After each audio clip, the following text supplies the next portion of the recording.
আজ দুপুরবেলায় Facebook scroll করতে করতে হঠাৎ করে আড়ংয়ের এই একটা আমার সামনে চলে আসলো।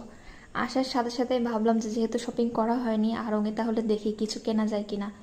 ও মা, এটাতে ঢোকার পরে দেখি এখানে কানের দুলের দাম এত পরিমাণে, বাবারে বাবা!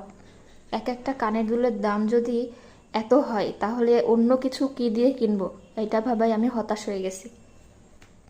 জাস্ট দেখেন এখানকার জুয়েলারির এত পরিমাণে দাম, এগুলো কারা পরে ভাই?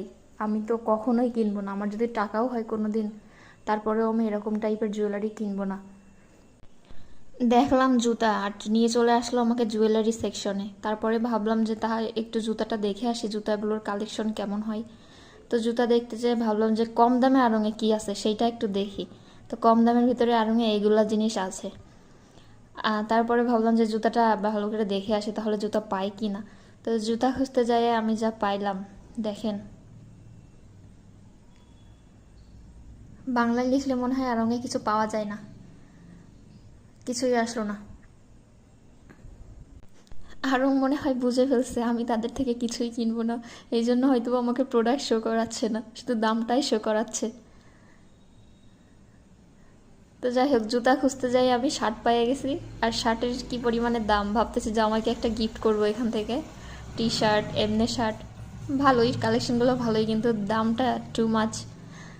আমাদের মতো লোকের বাজেটের বাইরে দাম। যাই হোক, এটা বাদ দিই, জুতাটাই খুঁজে আসি। জুতাটা আমার বেশি ভালো লাগে, সবসময় জুতা আমি একটু বেশি কিনি, ড্রেসের থেকে আমার জুতাটা বেশি কেনা হয়। আর এটার জন্য আমি আগে অনেক কথা শুনেছি। এটা হচ্ছে আড়ংয়ের তাদের মানে প্রোডাক্টের লিস্ট, কি কি প্রোডাক্ট আছে, তাদের ক্যাটাগরি কি কি। তো জুতা যেহেতু আসতো না, তারপর আমি ভাবলাম যে এখানে ইংলিশে তাহলে লিখে দেখি জুতা আসে কি না। জুতাটা দেখেই আমি ঢুকছিলাম আড়ংয়ে, কিন্তু সেই জুতাটাই সামনে আসলো না, অন্য কিছু সব কিছু দেখে ফেললাম। যাই হোক, জুতাগুলো আসছে সামনে। হ্যাঁ, জুতাগুলোর দাম একটু রিজনেবল আছে, এগুলো নেওয়া যায়। ওয়াও, এই গোল্ডেন কালারের এইটা খুবই ভালো লাগতেছে, এইটা খুবই সুন্দর, নিলে এইগুলো নেওয়া যায়। দামগুলাও ভালো। আমি বুঝি না ভাই, আড়ং থেকে কেনাকাটা করলে এরা কেন ভ্যাট নাই? এটা তো সব দেশি জিনিস বিক্রি করে, তাহলে ভ্যাট কেন নাই? বড় বড় শোরুমে ঢুকলেই দেখি শুধু ভ্যাট নেয়, কিসের জন্য? তারা তো সব দেশি জিনিসই বিক্রি করে, তাহলে ভ্যাট কিসের জন্য? বাইরে থেকে কি প্রোডাক্ট আসতেছে যে এইগুলোর জন্য ওরা ভ্যাট নিবে আমাদের থেকে? এইটা আমার কাছে খুবই খারাপ লাগে। আপনাদের কাছে কেমন লাগে এই ভ্যাট জিনিসটা? একটু কমেন্ট করে অবশ্যই জানাবেন। যাই হোক, এখানে জুতার কালেকশন খুবই কম।